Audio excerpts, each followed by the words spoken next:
Shalom, giving all praises to the Heavenly Father, Yahweh, Bahasham, Yahweh Shai, Bahasham, Rachahakwadash. Double honors to the apostles, the elders at Great Millstone who rule well. Peace and salutations as always to the elect. And I wanted to go into Revelation, the 13th chapter, in its entirety. And hopefully we can get to the end of it, as we're living in a time, where there's many, heresies, popping up surrounding, what the beast is, what the dragon is, what his image is, what's the mark. And from what I'm listening to, men really don't have understanding, of Revelation, the 13th chapter and what it is in its entirety.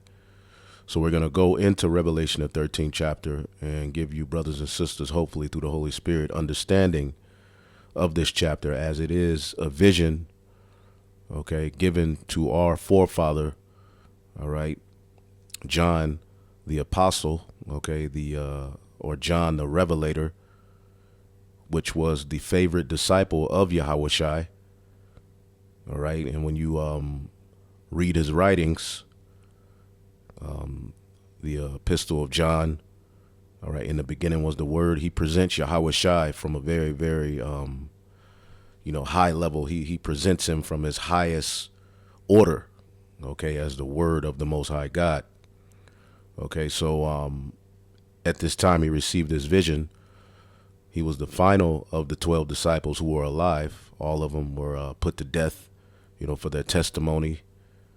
And he's a slave subject to a salt mine called the Isle of Patmos.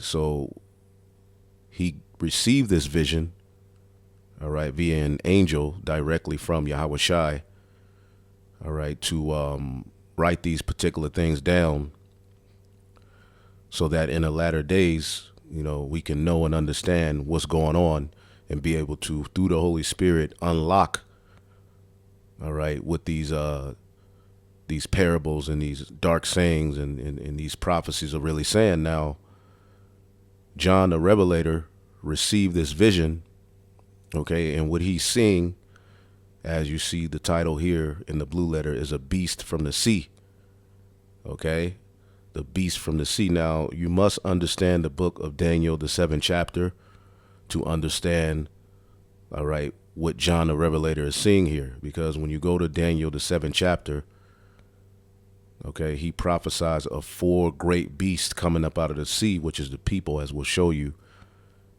all right, diverse one from another, all right. And these 4 great beasts, when you deal with beast, is speaking of humans, men on the earth, all right, the sons of men, along with the sons of the wicked, which don't have order.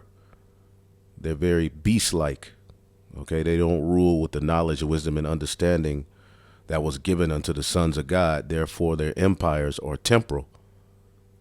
These beasts, all right, which, pretty much to break them down, you have the Assyrians, the Babylonians, you have the Persians and the Medes, all right, and then you have the Greeks, all right, the Greeks are the beginning of Esau's power structure on the earth. And then you have the Romans, which is what established them with great authority in the earth.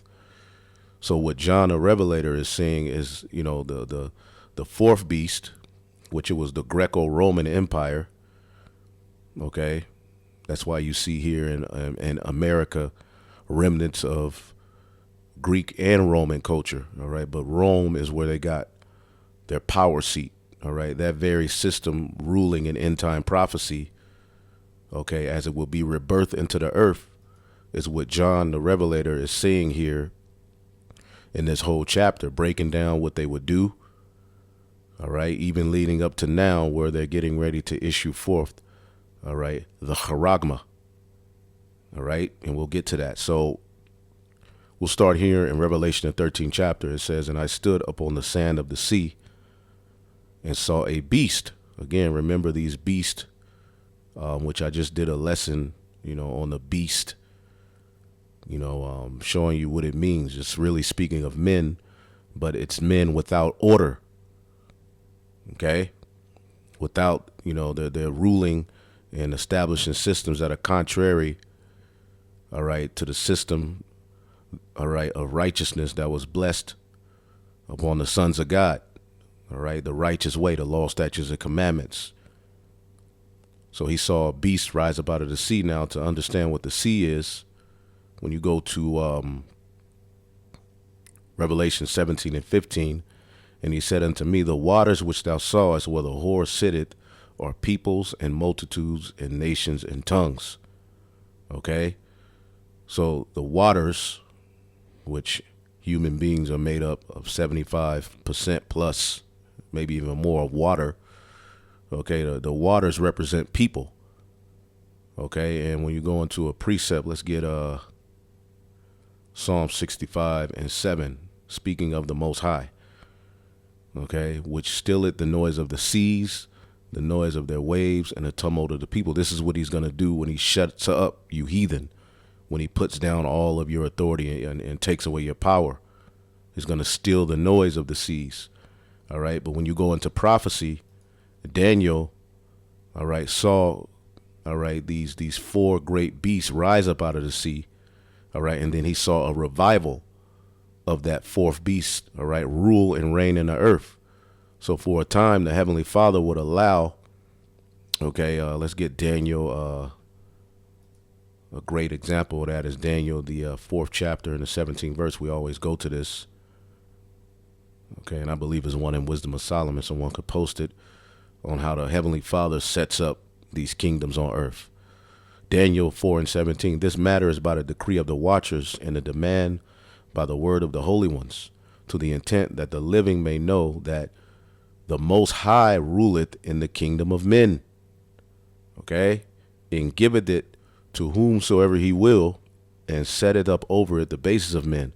So the Heavenly Father gives these particular rulers their power, all right, and within their rulerships, let's get Psalms or Proverbs 21. Within these rulerships, they all doing the bidding of the Lord anyway. Proverbs 21 and 1, the king's heart is in the hand of the Lord, and as the rivers of water, he turneth it whithersoever he will. So the Heavenly Father controls these heathen.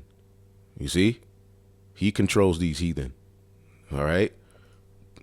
So we'll put that back to Daniel 7, and we'll go back to Revelation 13. So the beast from the sea. And I stood up on the sand of the sea and saw a beast rise up out of the sea.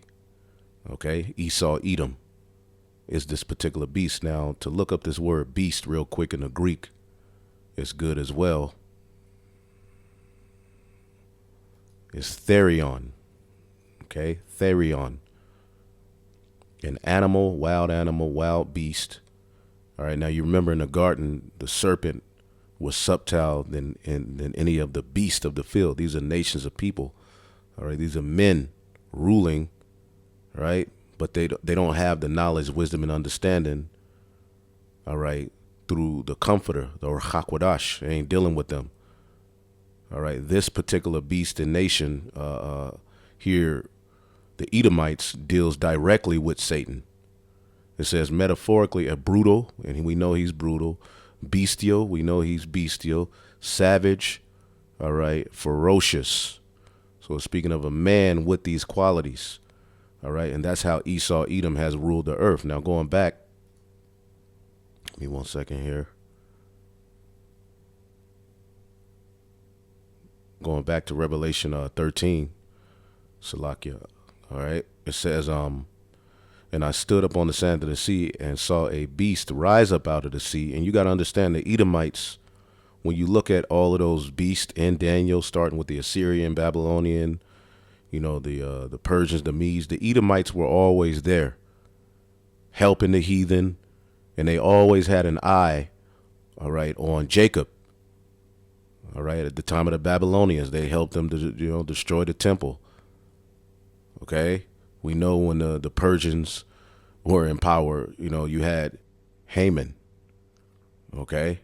So these Edomites have always been in cahoots with these particular beasts. you see, to put themselves in position to be at the top. And ultimately what they want to do is get the birthright back. That's pretty much been their goal. That's why they always wanted control of, Jerusalem, which, we're going to get into Herod, you see. But anyway, having 7 heads and 10 horns. The 7 heads are as follows. All right. The Greeks, the Romans, Germania Superior, all right, Germania Minor or Germania Major and Germania Minor. All right, the Spanish, okay, the French and the British.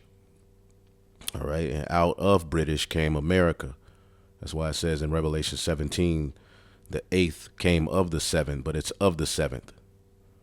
It's the same. It's the revival of Rome, pretty much. But it came out of Britain, which that was Rome as well being revived.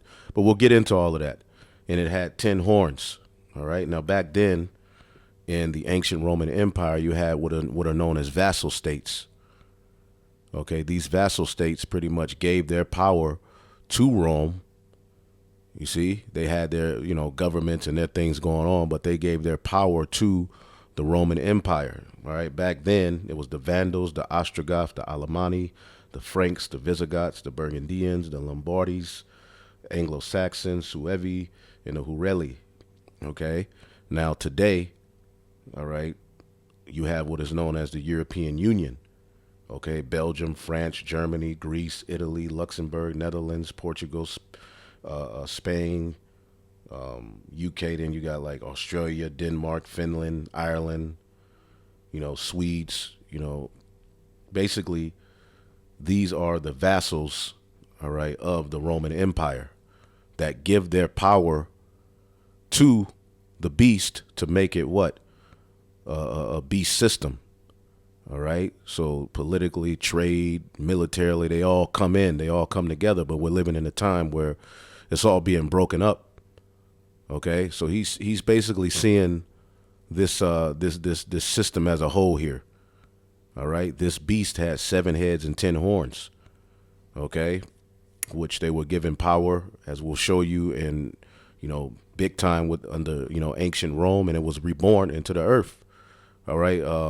Even now, when you look at the what's happening in Davos, Switzerland, okay, when you look at Germania Superior or Upper Germania, it says it was an imperial province of the Roman Empire. It comprised of an area of today's Western Switzerland. See, so all of these regions, that were once in power, it's all the same thing. They're all back in power. Why do you think they're ruling or meeting? The rulers are meeting at Davos, Switzerland. All right, that's pretty much the energy of ancient Rome. All right, this beast, all right, that has consumed the whole entire planet Earth. Okay.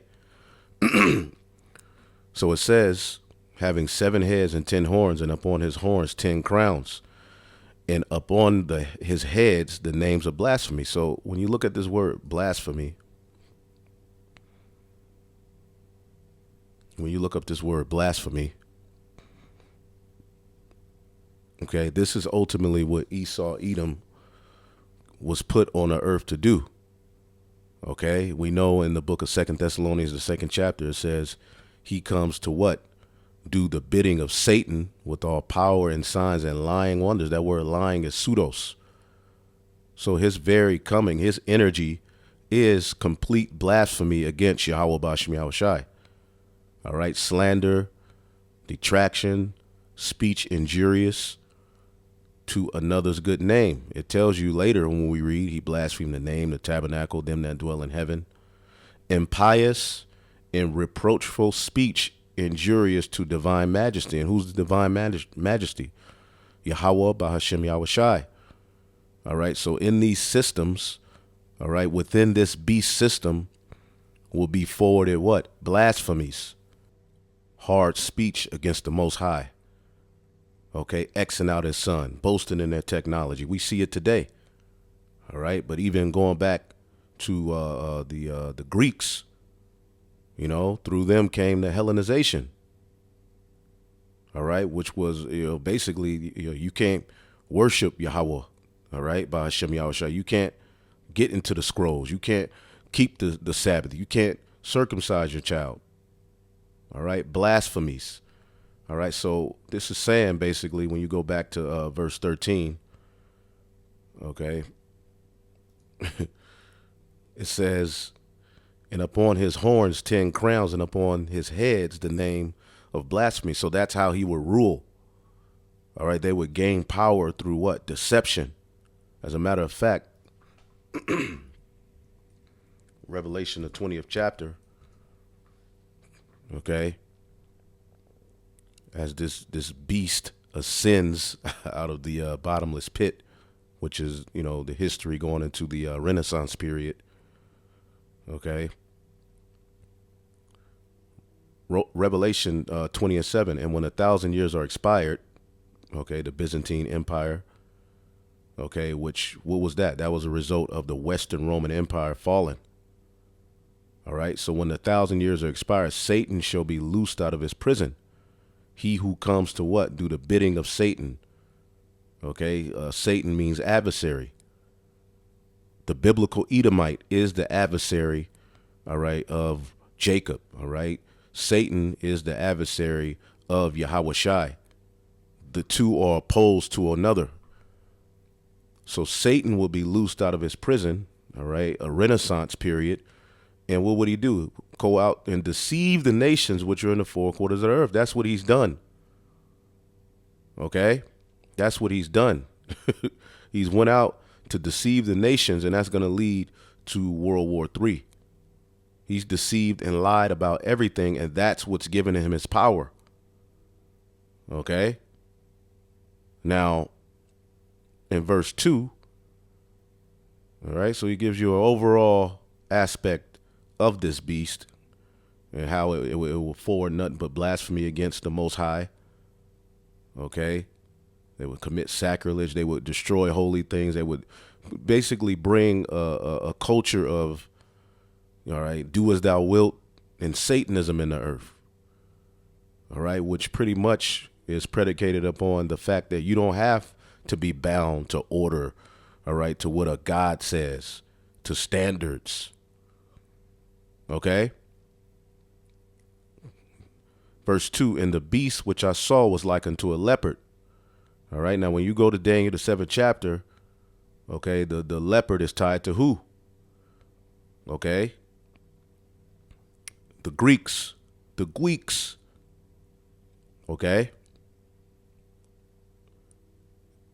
Daniel 7:6, and after this I beheld, and lo, a leopard which had upon the back of it 4 wings of a fowl. All right? So Alexander the Greek, okay, and he was known for wearing leopard head coverings. All right? He, after he died, the history is given in the book of First Maccabees, his 4 generals, Lysimaeus, Cassander, Ptolemy, and Seleucid. You can look up the Diadochi. You know, out of the Seleucid came who the scriptures call what? Antiochus. That's his name. You can go and find him in history. Antiochus the Fourth. All right, Epiphanes. All right, but the First Maccabees is where you get that history. You see, because people try to X out the Apocrypha. Well, Daniel gave the outline of all of these beasts, and within the Bible was contained the history of the Israelites as they were in captivity in these different beasts. So where do you get the understanding of what happened with the Israelites? All right, as the Bible tracks the chosen seed, you know, from Adam through Seth, from Seth, you know, through Noah, you know, Shem, our facts that all the way up to Abraham, Isaac, and Jacob. The Bible is tracking them, you know, Egypt, all of that. So Daniel prophesied that this seed will be captive in these different beasts, and these different beasts will rule, all right, until the Heavenly Father sent his only begotten Son and set up a kingdom. And that's going to happen through the revival of the 4th beast, as we'll show you. So the beast which I saw was like unto a leopard. The beginning of that starts here in First Maccabees, the first chapter. And that's where you get Hanukkah. All right, Hanukkah, the Feast of Dedication. It comes from this very book, which Yahushua himself was at the Feast of Dedication. So to say the Apocrypha is null and void in a book that shouldn't be read and all of this crap, well, you don't know the scriptures anyway. This is what the Greeks did.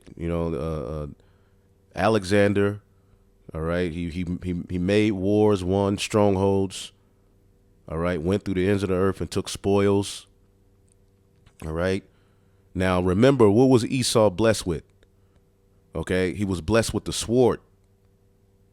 Okay, so this is what that energy, the energy of Cain, all right, is now, they're given a rulership, the Edomites, okay? And this is what he did, ruled over different countries, subjected the kings. Then he died, all right? And those four generals, or those four wings that we read about in Daniel the 7th chapter, they ruled. Now, right here, verse 9, it says, and after Alexander's death, they all put crowns upon themselves, and so did their sons after them many years.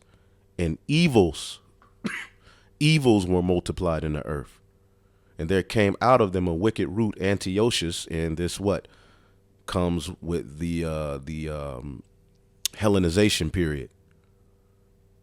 Okay, but what happened? They put crowns on themselves, all right, and evils were multiplied in the earth. Okay, blasphemies. Okay, so the first, okay, and the beast, Revelation 13:2, and the beast which I saw was like unto a leopard. That's the Greeks. And his feet were as the feet of a bear. Okay, and that represents Russia. Okay, that represents Russia because, again, we just read in Revelation 20, Gog and Magog, all right, is going to be at the forefront, all right, of the war that ends them. And, of course, the return of the chariots, okay, that bear is going to be used as a defense for those other nations in the latter days to form their own beast system. And a lot of those nations that are going to join and be allies with Russia, okay, are within Esau's European Union beast system and NATO. So the Lord is going to use your own sword to destroy you. So the beast which I saw was like unto a leopard. So their power started with the Greeks. The Edomite power structure on earth started with the Greeks. Okay, that's why they tell you civilization started with the Greeks. Okay. And his feet were as the feet of a bear, and his mouth as the mouth of a lion. All right. And ultimately, as you go through history, okay, Great Britain, okay, was like the stamp, of Rome, being brought back into the earth. All right. And then what? Out of them came America. Okay. And the dragon gave him his power and his seat and great authority. The dragon is the ancient Roman Empire. All right. Now, so basically, when you get Daniel the 7th chapter, we'll go to Revelation 20 12 real quick as well. When you get Daniel the 7th chapter, okay, as you can see here, Daniel 7:6, all right, and I beheld another beast, which is what? The leopard. After that comes what? The fourth beast. This is where Esau established himself in the earth under the Roman Empire. He conquered the most land. He had the most influence. Okay, he did the damn thing under that Roman system. He really stamped himself in the earth. And that's going to be the system that pretty much gives this whole beast its authority, as that very system is ruling in the earth today. And we'll get to that. Okay? Daniel 7:7, and after this in the night visions I beheld a fourth beast, dreadful and terrible, and strong exceedingly. Okay, so it was greater than the Greeks. The Greeks was the beginning, but the authority and power really came through that Roman Empire. They were dreadful and terrible. They ruled, all right, like harshly, and it had great iron teeth. That's that sword. Okay, that great iron teeth represents their military, which they studied the Assyrians, which had a great army, and they did it even better. The world had never saw anything like Rome, and it devoured and break in pieces and stamped the residue of defeat with it. That's their that military, like they went and conquered. All right, and it was diverse from all the beasts that were before it, and it had 10 horns, and that's ultimately the Senate. That's how it was diverse from all the other beasts, because basically other kingdoms, they had a king, and the king would then pass down the throne to his son and so forth. All right, what they actually had a senate to where they voted in their, their rulers, their emperors, and that's all in the book of Maccabees. It brings up, it talks about that senate. Okay, as a matter of fact, let's see if we can get it.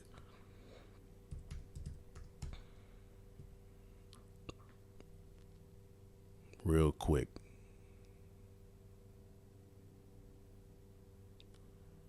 Let's see here.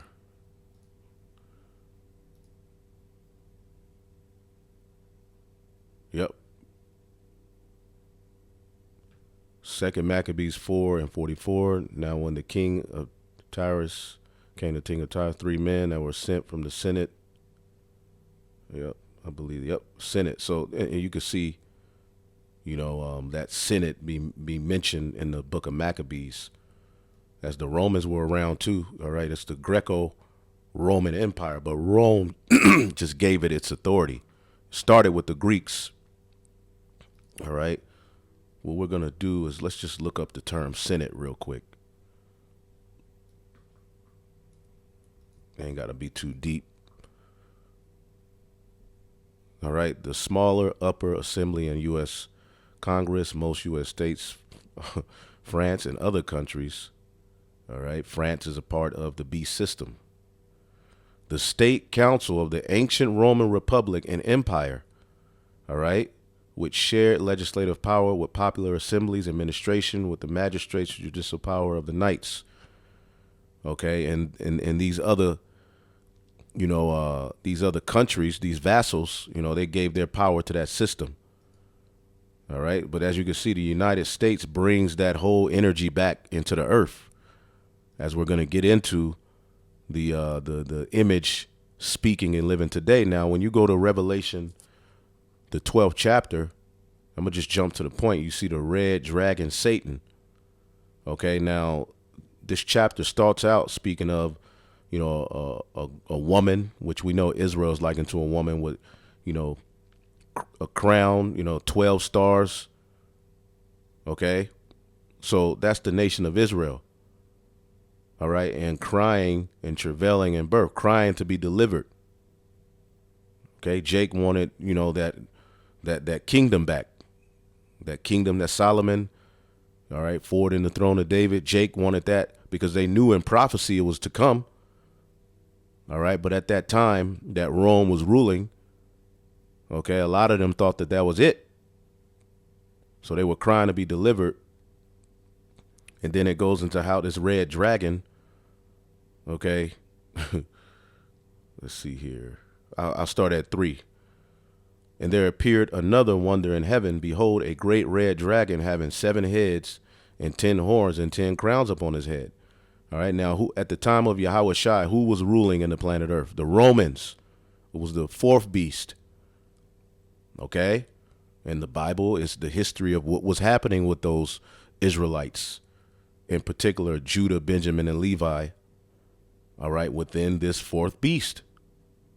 Okay, so there, the red dragon is tied to having 7 heads and 10 horns. So as you read Revelation, the 13th chapter, okay, let's go back.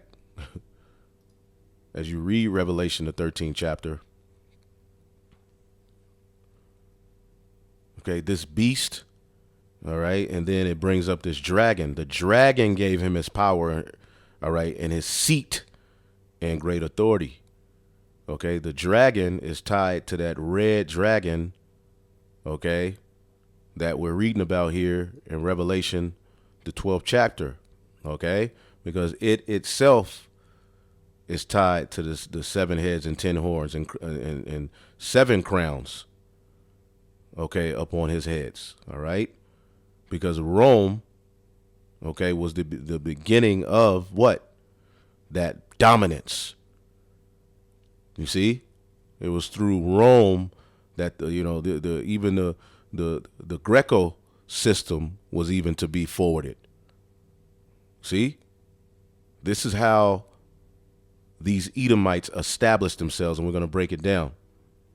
All right, and his tail drew down the third part of the stars of heaven. Judah, Benjamin, and Levi were what? In subject to Rome. They were vassals. Okay, through the sellout priest. Okay, basically Jerusalem became a vassal, but it was captivity. Okay, it was captivity, and Daniel prophesied that we would be in that fourth beast. All right, as captives. Now, and his tail drew the third part of the stars of heaven and did cast them to the earth. We were in captive to the Roman Empire, and the dragon stood before the woman which was ready to be delivered to devour her child as soon as it was born. What history does that go into? You should know that. Okay, you should be calling it out without me having to show you if you've been watching, all right? But if you don't know, all you have to do is just go into the cross-reference, and it should take you to Matthew, the 2nd chapter, okay? Matthew, the 2nd chapter, when Herod, all right, the king, who was he? He was known as the king of the Jews, and he was given that authority, all right, I believe through Augustus, all right, Augustus Caesar, all right? He was given power, all right, because he was an Edomite, all right, but he was a close ally to the Roman Empire. These are the Amalekites, all right? This is Haman and them people, okay? But anyway, when Herod the king heard these things, he was troubled, and all Jerusalem with him. And ultimately, what did he do? He was going to try to slay Yahushai. Okay? He was going to try to slay Yahushai, man. And you can read that history, all right, in Matthew, the 2nd chapter, right? Because why would he be troubled in his heart? Because he knows and understands that this Savior that was going to come and be born represents salvation to the Israelites. So if he's able to cut off that sacrifice that Yahushua was to be grown up and born and sacrificed, then he ultimately cuts off our blessing.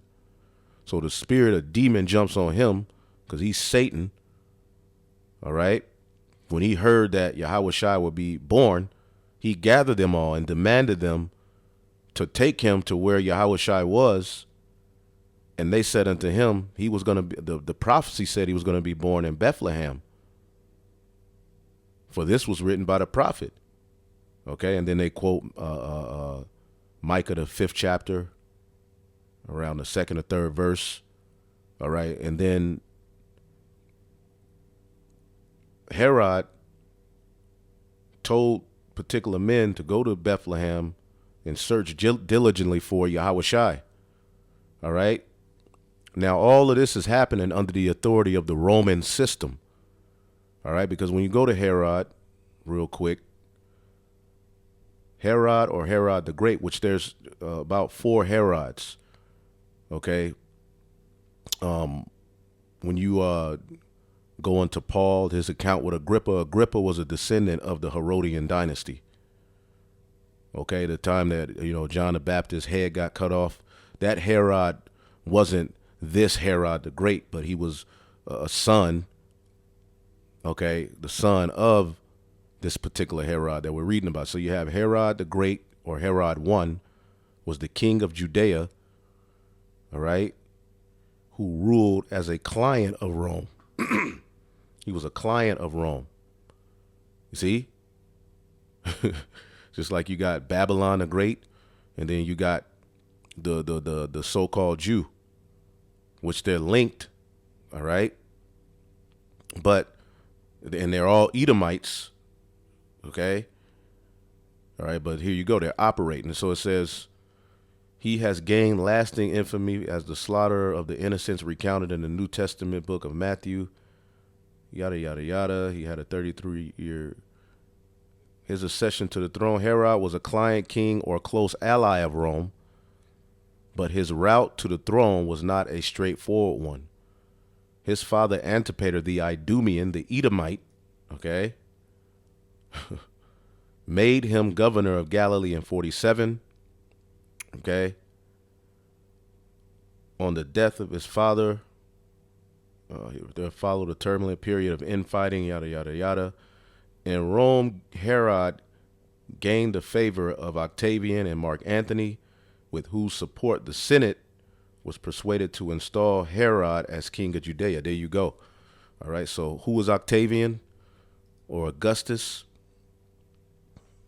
Okay, which that's what the names of the month, they're named after these Roman emperors. We're in August. Okay, this goes back to Augustus, because these emperors were worshipped as gods, showing you we're in Rome all over again. Was the name of the first and by most accounts the greatest Roman emperor. There you go. Okay, there you go. We don't have to go too much into it. Okay, but if you look at history, you can clearly see that these are real people. Okay, but anyway, Herod was given power by Rome to be what? King over Judea, the Jews who were in Jerusalem, the circumcision. Okay, they put an Edomite over him, over the Jews in Judea. So that's what John the Revelator is seeing here in Revelation, okay, the 12th chapter.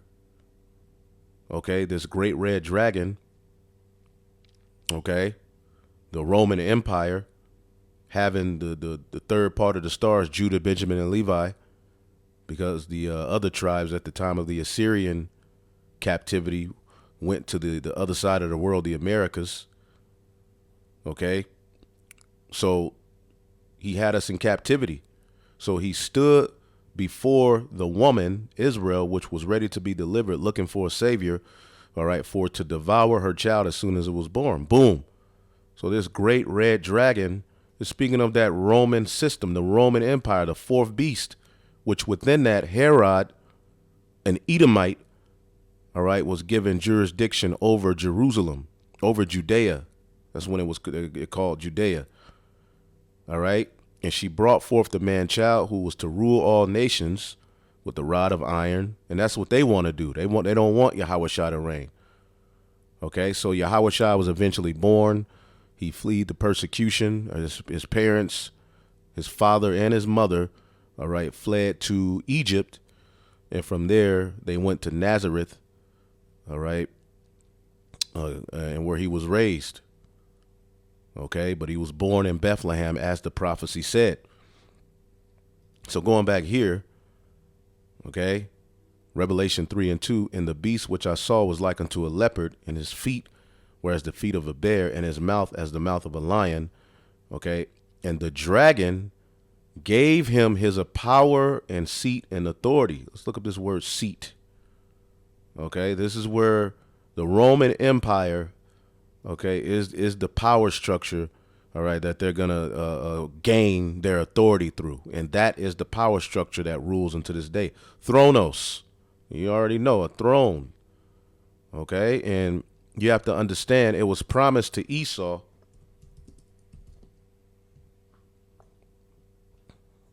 It was promised to Esau.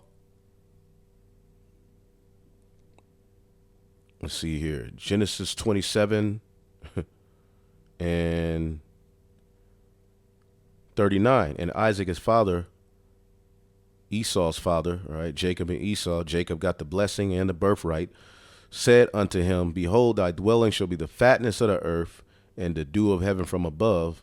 and by thy sword shall thou live, and thou shalt serve thy brother. He served us under David, Solomon, all right? And he's going to serve us in the kingdom, all right? And it shall come to pass when thou shalt have the dominion that thou shalt break his yoke from off thy neck. And that happened at the time of Kings when he uprooted himself from under Solomon, you know, which was the throne of David.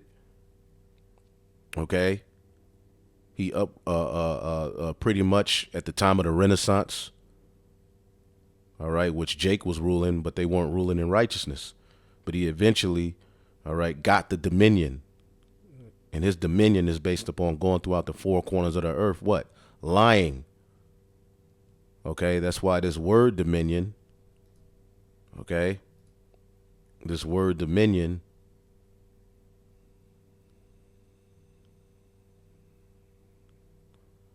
Rawad. Okay. Is a wonder. Restless. Rome. Which that's the spirit of Cain. Roaming all throughout the planet Earth with the sword. Okay. That's what he does. All right. So at one point, Esau would have the throne, the seat, okay, divine to govern the world. All right. And remember, we're seeing a beast arise out of the sea. All right. Which real quick, 2nd Esdras 11, as it speaks of Rome. All right. How does he address Rome? 2nd Esdras 11 and 40. And the fourth beast came and overcame all the beast. As a matter of fact, let's start at 39. It says, and art now thou not thou it that remainest of the four beasts whom I made to reign in my world, that the end of their times might come through them. Okay, so these are the beasts whom the Lord made to reign in his world. Okay, and the fourth, Rome, came and overcame all the beasts that were past and had power over the world with much grateful fearfulness and over the whole compass of the earth and with much wicked oppression, all right, ruling by the sword, by deception, and so long time dwelt he on the earth with deceit, blasphemy. See, for the earth has thou not judged with truth. So the Edomites will get their world rulership through this very system here, Rome. The dragon gave him his power and his seat and great authority. I hope y'all understand that. So it was Rome, that Roman Empire, that gave him his power and seat and great authority. All right. Now, as he's looking, and I saw one of his heads as it were wounded to death, and his deadly wound was healed, and all the world wondered after the beast. All right. And I saw one of his heads as it was wounded, and his deadly wound was healed, and all the world wondered after the beast. All right. And one of his heads that were wounded was Rome, because we know that Western Roman Empire fell, the fall of Rome. Okay. And the deadly wound was healed via a renaissance. Okay. Let's get the book of Malachi, chapter 1. All right. So he saw the Roman Empire fall, but the deadly wound was healed. Okay. Malachi 1 and 4. Whereas Edom have said, we are impoverished, but we will return and build the desolate places. Thus said the Lord of hosts, they shall build as they have built. All right. Babylon, the NATO, the EU is a part of that building. Okay. And they shall build, but I shall throw down, and they shall call them the border of wickedness, and the people against whom the Lord have had indignation forever. And we're going to know that as the Lord comes back and destroys this place. But let's look up this word return. Okay. Because Edom said we are impoverished, which the Western Roman Empire, which in history, there were many times where E was down and kind of fought back. All right, but the main point is as that deadly wound, okay, they were impoverished. They were looked at as cavemen. Okay? They were through. All right? They were the base. They were looked at as the base nation that they really are.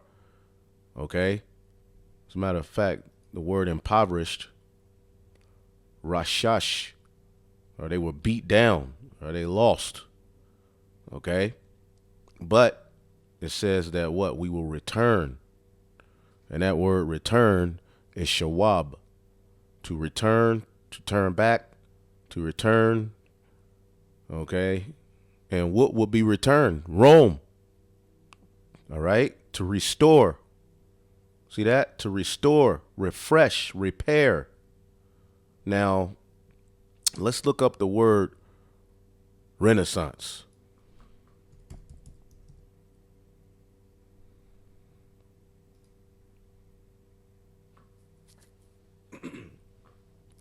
Let's look up the word Renaissance.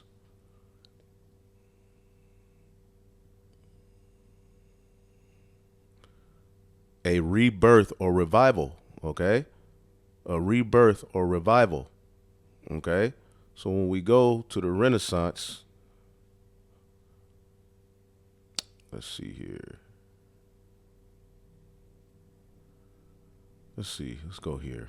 See what this one says. The rebirth of Rome. That's what the Renaissance was all about. That's why you had the classics. All right, there's science. There was a medical renaissance. All right, where basically the image of Esau was rebirthed into the earth. Okay, Renaissance. All right, rebirth period in European civilization immediately following the Middle Ages. All right, and conventionally held to have been characterized by a surge of interest in classical scholarship. And we're going to see what classical scholarship is predicated upon. Okay, and values. Okay, the Renaissance also witnessed the discovery and exploration of new continents, the substitution of Copernican for a Ptolemaic system of astronomy. So that Greco-Roman spirit, all right, came back into the earth. But remember, the dragon, Rome, is where they got the majority of, that's where they got the real authority. So that's what was really being birthed into the earth. Okay? There you go. The decline of a feudal system and the growth of commerce. The system we see today. Okay? The rise of humanism, which ultimately is Satanism, which basically says that, you know, man himself, we don't need a God. Man himself using, you know, the right values and this and this and that can solve his own problems. Okay? The problems and solutions come from humans, not a higher power, basically, in a nutshell. All right, and Esau pushes all of that. Okay, that I mean, we've the blasphemies basically. Okay, now classical, boom, this is locked. But classical scholarship, just to get to the point, the study in all aspects of ancient Greece and Rome. There you go. So basically, all of the classic, you know, science and wisdom and understandings that stem back to the ancient Roman Empire, the ancient Greco-Roman Empire, because remember the beast started with the Greeks.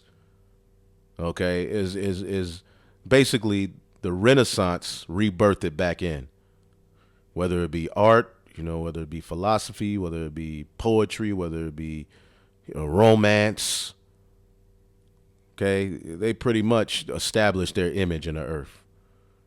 You know, up until this day. All right. Well, they're taking it a step further. The idols of ancient Rome. All right. So everything that the deadly wound Western Roman Empire stood for All right. It was healed. And all the world wondered after the beast. All of the people on the earth follow this mindset, this the image of the beast. They follow after it. They worship it. See? So as from the Renaissance, it started in Italy.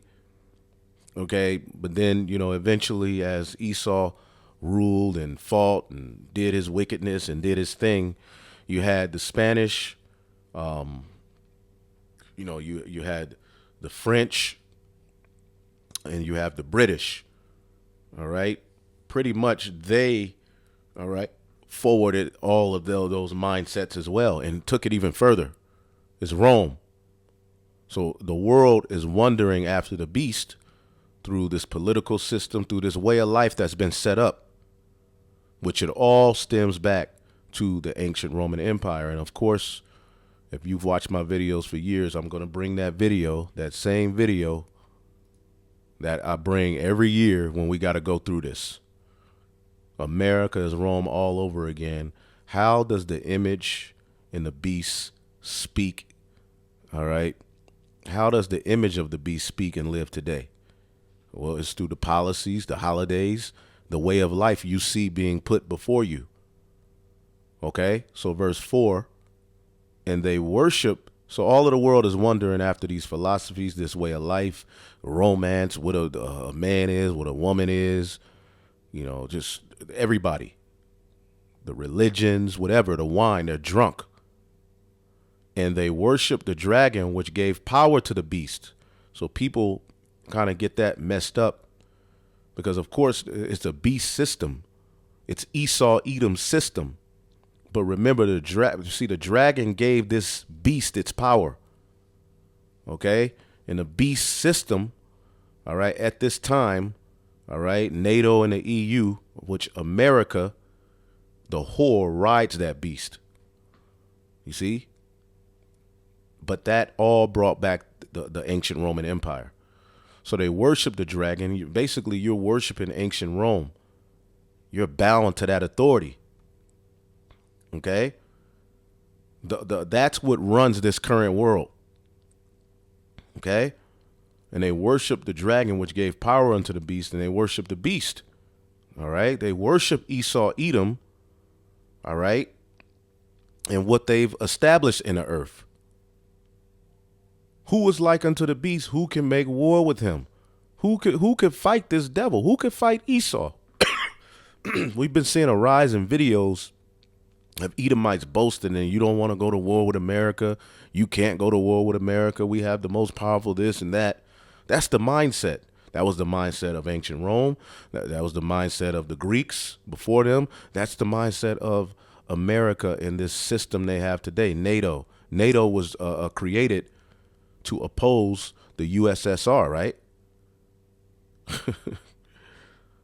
So and when NATO established itself, the USSR pretty much just melted. It melted. They disbanded. You see, but we're living in a time where that bear is being awoke, and many nations are joining themselves into it. So NATO thinks that as it's dealing with, Russia, they're still dealing with that docile. Nah, things are changing, but the pride of your heart is deceiving you. So this is the mindset people would have, all right, of this beast system, which the dragon gives this system its power and authority, because that's what's really being reestablished in the planet Earth. As a matter of fact, I have this quick video I always play. And what we're going to do is look up a few of these companies or organizations. And this may be a two-part video. I'm going to have to do two parts because there's a lot that must be understood in order for you to get this chapter. Because you see a lot of men going back and forth with Great Millstone about the mark of the beast. All right. But they never go into the buying and selling aspect. All right. They just talk about, it's a philosophy of this. But then you got to understand, as I'll do a video after I finish this series, there's a difference between worshiping the beast, all right, and taking his mark. It separates those two. So a philosophy will fall under, okay, the image of the beast, but we'll get to that. Let's check this out. But the truth is, Knights of Columbus. Knights of Columbus. Now what we're gonna do is play this and then we'll start it over. But the truth is, Knights of Columbus, Opus Dei, Knights of Malta, Club of Rome, Council of 300, Council of Trent, Council on Foreign Relations, the list goes on. All of these are suborders of the Jesuit order, of the Holy Roman Empire, the rulers of today's Western world, the owners of the United Nations. America is their new world. Rome owns the world. Rome established the new world in which we live today. The new world order has already been in place since Rome established this world that we live in today. mid-40s. The NWO is not coming. It's been here for a long time. And it's Esau trying to establish, all right, his power, all right, which the bulk of his power came through Rome, all right, worldwide. He's trying to establish it, all right, all right, over the world, all right, with the blessings he's been given, and to set himself up as most high God on earth, X out the chosen people, which he's been trying to do that, all right, via his carnal blessings. Now let's go here. But the truth is, Knights of Columbus. All right, so let's look up the Knights of Columbus real quick. So the Knights of Columbus was a creation of Father, all right, so a Catholic priest, all right, Michael McGivney, an Irish-American Catholic priest in New Haven, Connecticut, who saw a need for a men's fraternal order of the Catholics. So this is a secret order of the Roman Catholic Church. All right. Again, Roman Catholic, Rome. Okay. Which ultimately is the seat of the false prophet. The Vatican, which when you go into the Vatican, okay, it's in the form of a serpent.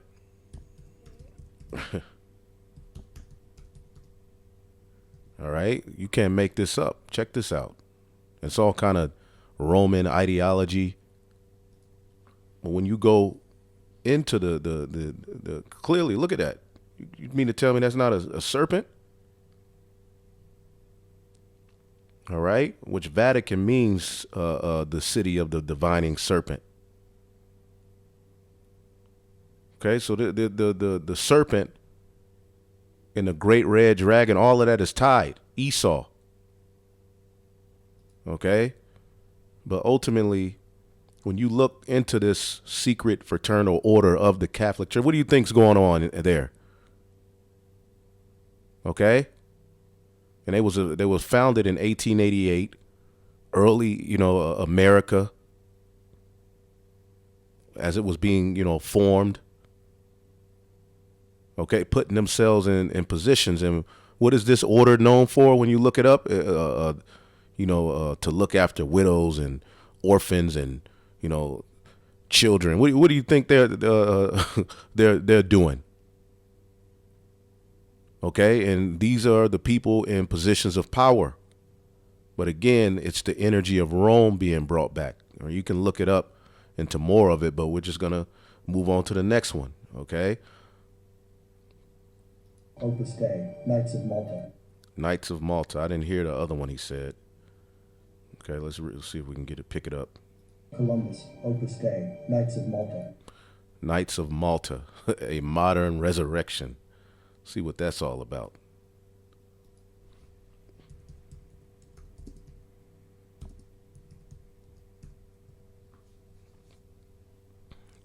All right.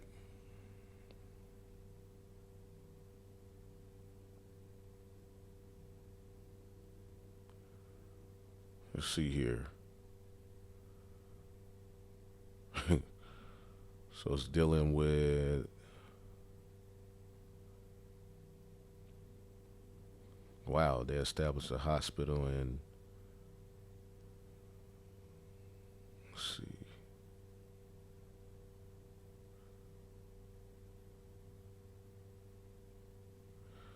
Knights of Malta Sovereign Military Order of Malta.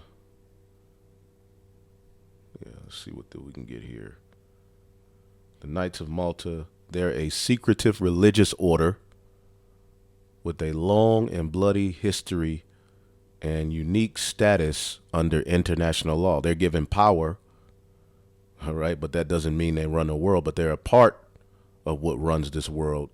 And pretty much, I mean, they're bringing back Rome, Rome's authority, okay? And they have power over military functions, okay? And you'll just have to look that up, you know, if any brother or sister knows more about these. But what we do know is that they're bringing back the energy of Rome, okay? All right, so let's check this video out here. Stuff they don't want you to know, the Knights of Malta. See if we can get some, because basically we're making Esau bear. And this is all being done, you know, I'm breaking down Revelation 13, but at the same time, the Spirit is having me to go into these particular functions, all right, these power structures that run this world in secret and how it all ties to Rome. Here are the facts. Originally known as the Knights Hospitaller, the Sovereign Military Order of Malta dates back to about 1048 AD, when European knights on the Crusade became affiliated with a hospital located in Muristan, Jerusalem. A hospital in Jerusalem. We'll have to look up the history on that one day, but all right, there you go.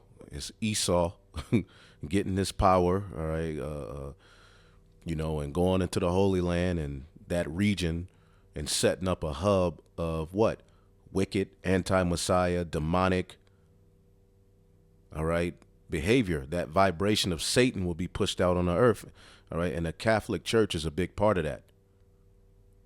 Okay, that deals with all of those idols, because where did the Roman Empire and the Greeks get their idols? Ancient Babylon, Sumeria, okay, Egypt, Canaan,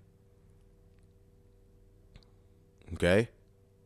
And they're here to set up that very system on the earth, and that's why they have to have control of, you know, Jerusalem. But can't you see that the Pope is involved in a lot of this NWO talk?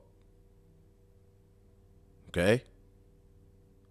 Is one of the oldest Catholic religious orders, and it is also the oldest surviving order of chivalry in the world. Today, this order focuses on humanitarian aid rather than military campaigns. It has diplomatic relations with 104 countries, but operates in 120. To the mainstream world, the Sovereign Military Order of Malta is a force for good, providing invaluable medical assistance to the impoverished and to regions racked by natural disasters. However, to conspiracy theorists, the Knights of Malta are more than a global group of humanitarians. They're an independent army bent on world domination.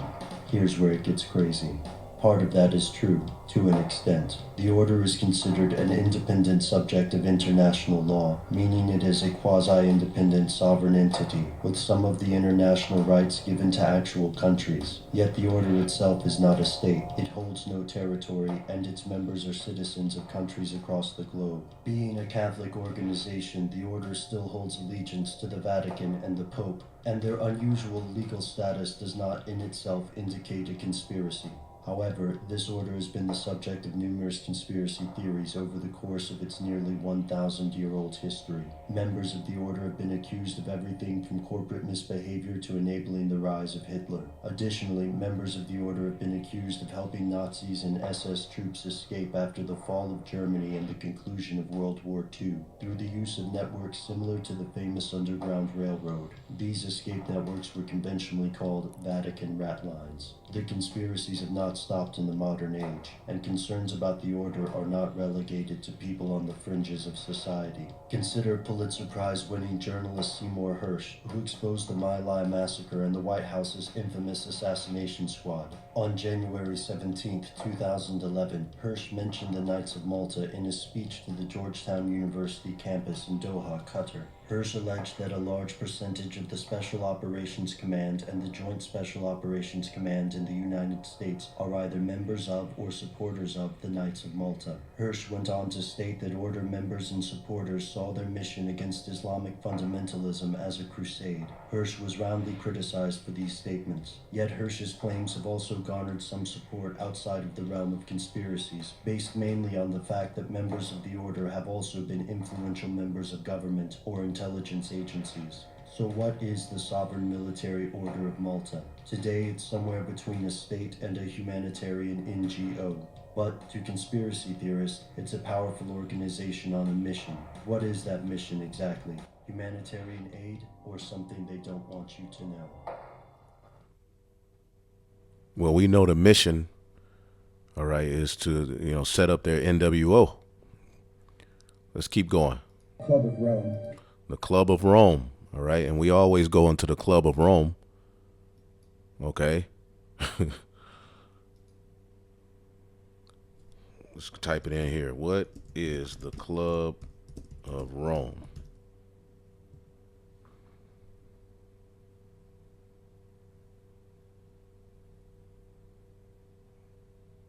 And pretty much this whole, carbon emission, green agenda, that stems from this particular, and we can clearly see that's at the forefront of policies to what? Control the new world.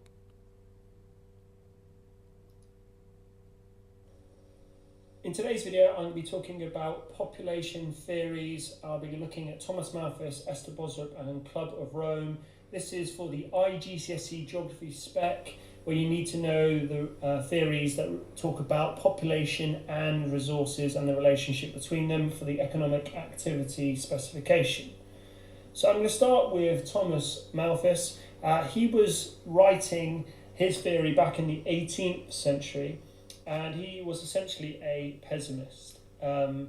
He's the equivalent of Malthus is like Thanos from the Marvel movies. He essentially had this theory that said that population would grow exponentially, and it would grow faster, therefore, than the food supply, which, as you can see on here, is rising at a very linear rate. So essentially, because population is growing faster than the food supply, it would eventually overtake it. And as soon as we get population higher than food supply, then we are getting issues that relate to that because we get conflict. So when the population outstrips the supply, we lead to war, it can lead to famine, it can lead to disease. These are the only things that would be able to take the population back down to below the food supply for things to go back in balance. So do we not see all of that being talked about right now? Okay, now, I don't want to take too long on this, but, he said the amount of there being too many humans leads to famine. Famine leads to the pestilence. Pestilence leads to this and then war. All right, but I'm going to jump to the part about the Club of Rome. Let's start at criticisms. There's criticisms of Bostrup as well. So one of the most obvious ones is that some of the innovations that we've actually used to increase our food supply aren't always beneficial in the long term, and so they're not very sustainable. Here's an example of the Amazon rainforest, which has been deforested for cattle farming. We know that if we continue to do that to meet our food supply, then we will have severe long-term issues on both a regional and global scale, because the Amazon rainforest is so important for the running of our global ecosystem. So this is an example where innovation does improve the food supply, but maybe there are issues surrounding it and they are not always long-term solutions. This man is the devil. The last group I'm going to look at are called the Club of Rome. They were a group of scientists and politicians that were about in the 1970s. Their main point was they argued that at the current growth rates of the world population, and also the kind of way we were consuming resources and producing industrial activity, all of those were incredibly unsustainable. So they said that at those current rates in the 1970s, the Earth would reach the limits of its growth by 2070. After that, what would happen, because these are unsustainable kind of growth patterns, we would see the collapse of society. So population would go down, food supply would go down, industrial activity would go down. An example of this is people have looked at how much resources we have left. So the idea that on here oil could be completely run out by 2050. And this is the same. This is all of the stuff that they're talking about in Davos, Switzerland, Europe, which is the highest point of Europe. Davos, son of David. All right, clearly, we can see how this very these very theories and everything that's running today's world and influence, and it goes back to Rome in some shape, form, or fashion. Treaty of Rome. Why is it all of this Rome? And we're going to get, all right, into the infrastructure, the holy days that they have on the left-hand side and everything else that goes back to Rome. All right? So, I mean, we can look at a few more. Council of 300. The Council of 300, or Committee of 300. See if we can look that up here. Let's see here.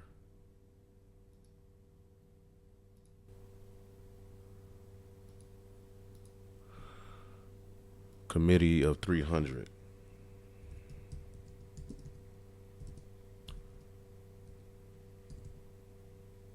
Or committee. Let's type in committee.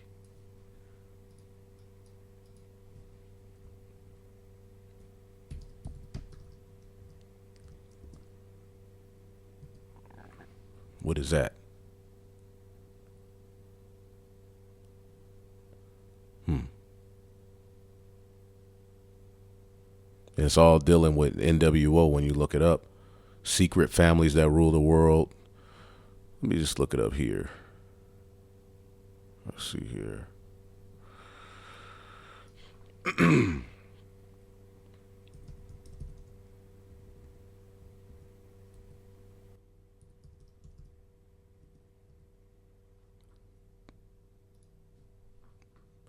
Committee of 300 is also known as the Olympians, is a conspiracy theory that claims a powerful group was funded by the British atrocity, which the British damn sure was the reestablishing of Rome. All right, but it's a lot of, as you can see, conspiracies always surround these people. You see? Conspiracies always surround these people.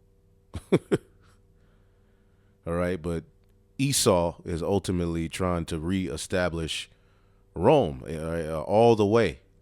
Council of Trent. The Council of Trent. All right. And you get the gist, you know.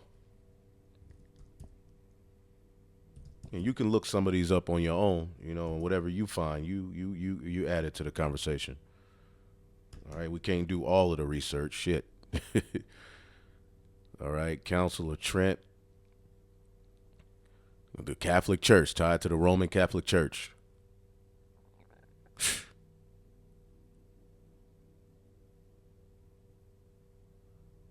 Counter-Reformation.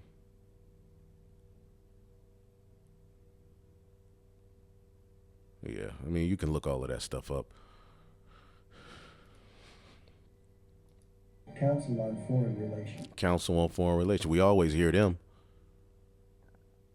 All right, it's all Rome. The list goes on. And the list goes on because, as he's saying, all of these are suborders of the Jesuit order, of the Holy Roman Empire, the rulers of today's Western world, the owners of the United Nations. America is their new world. Rome owns the world.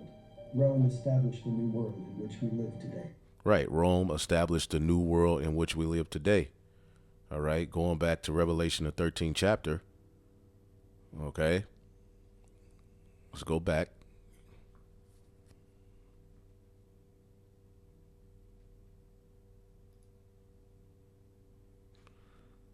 Okay, Revelation 13. All right. And 3.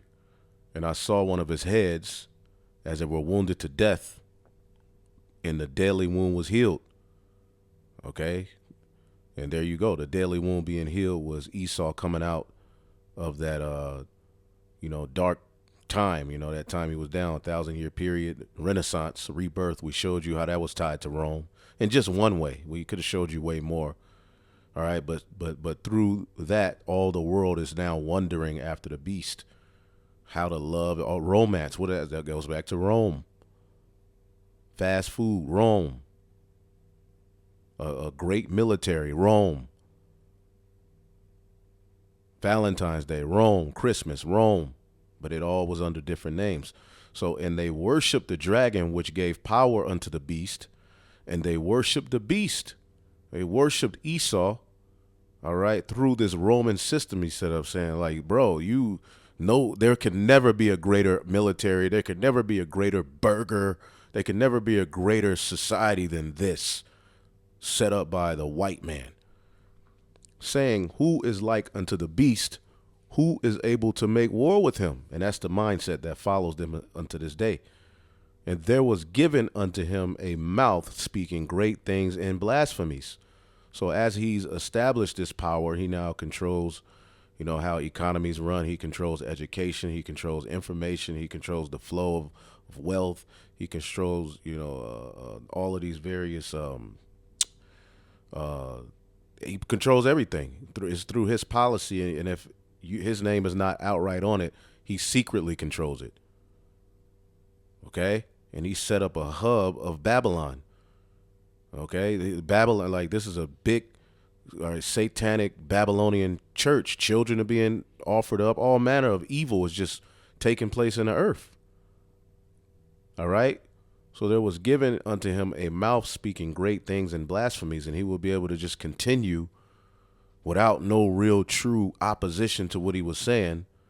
All right. Until what? And power was given unto him to continue 40 and 2 months. That's that 350 years. 42 months, okay, 3.5 years, 350 years, that time period, okay, from 1619, all right, to around the 1960s, where the spirit of life from on high would enter into the Israelites, and that marked his downfall, okay? Once we got the understanding, pretty much now he's on a decline, and he only has but a short time to establish this new Rome, this new world system he's trying to set up through what? Because now he has technology. All right. Now those 10 horns have pretty much been added to where it's about 28 different nations and sub-nations, man, working together, all right, to give power to what they're trying to accomplish. But within it, now they have different interests. They don't agree, which is good. All right. So he was able to just lie. He was able to use his pseudoscience, everything he wanted. He was able to do and forward any manner of abomination and evil. Okay. And he opened his mouth in blasphemy against the Most High. Okay. Through the system being set up to blaspheme his name, his reputation, what he stands for, the legacy he's tied to. Esau blasphemed that. Remember, he's here to oppose the Most High, to oppose Yahweh Shai, to oppose the true chosen people and establish his own versions and even say, I am he. I am, and there's none else besides me. He's not, he hasn't set up a godly system in the earth. So he blasphemed his name and his tabernacle, which the tabernacle of the Most High is truly with men. But he's blasphemed Jerusalem. He's blasphemed the elect. Using what? Pseudoscience, lies, and signs, signs and lying wonders. Salakia.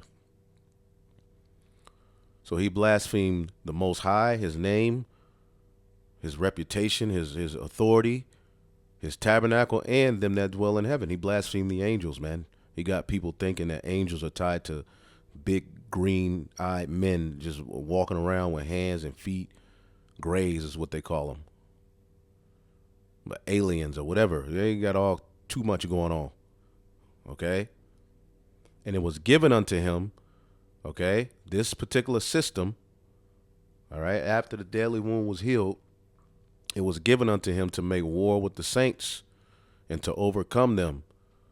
And power was given him over all kindreds and tongues and nations. And you could look up colonialism, the colonial periods, colonization, as he went all over the planet Earth and waged war on the nations and conquered them with the sword. But you have to understand that was given unto him. He was given that power, which that links to the blessing given unto Esau. He was given power to conquer the Israelites, to overcome us. All right. He now has the dominion, and power was given him over all kindreds and tongues and nations. All right. This is that beast. Okay. In many waters. Okay. Rising out of the sea. All right. Calming the wave, telling everybody to shut up. You're going to listen to me. And he did it in the name of Christianity. All right. A lot of these things. But these are the children of Satan.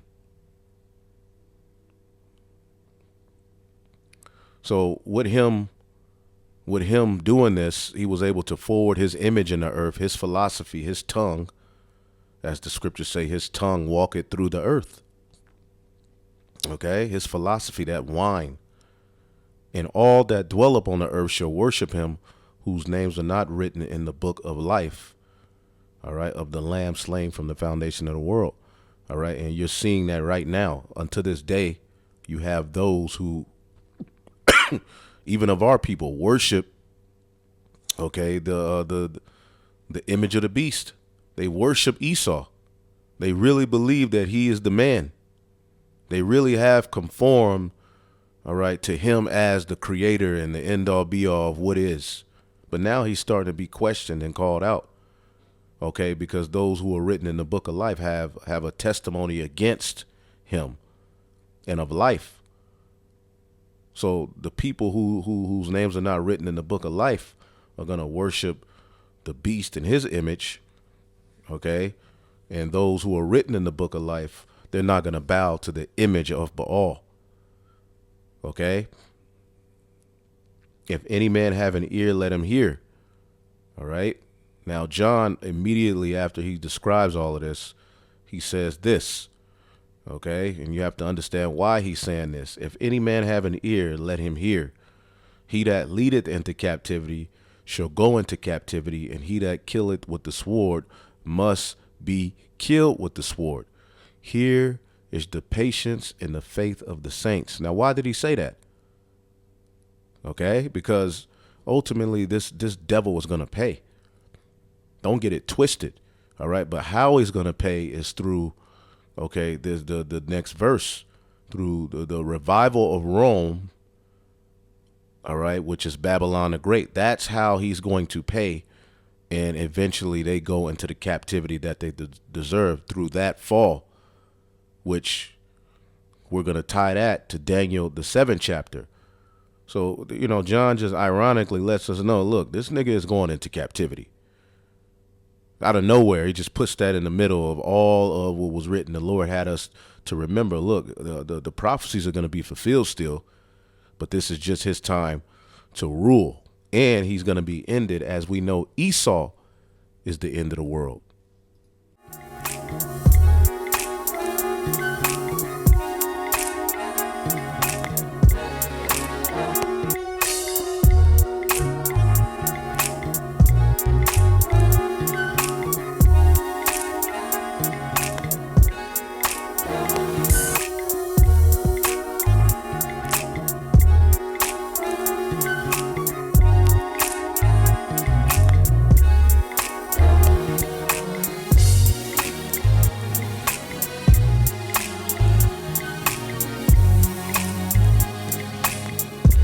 That's what's up.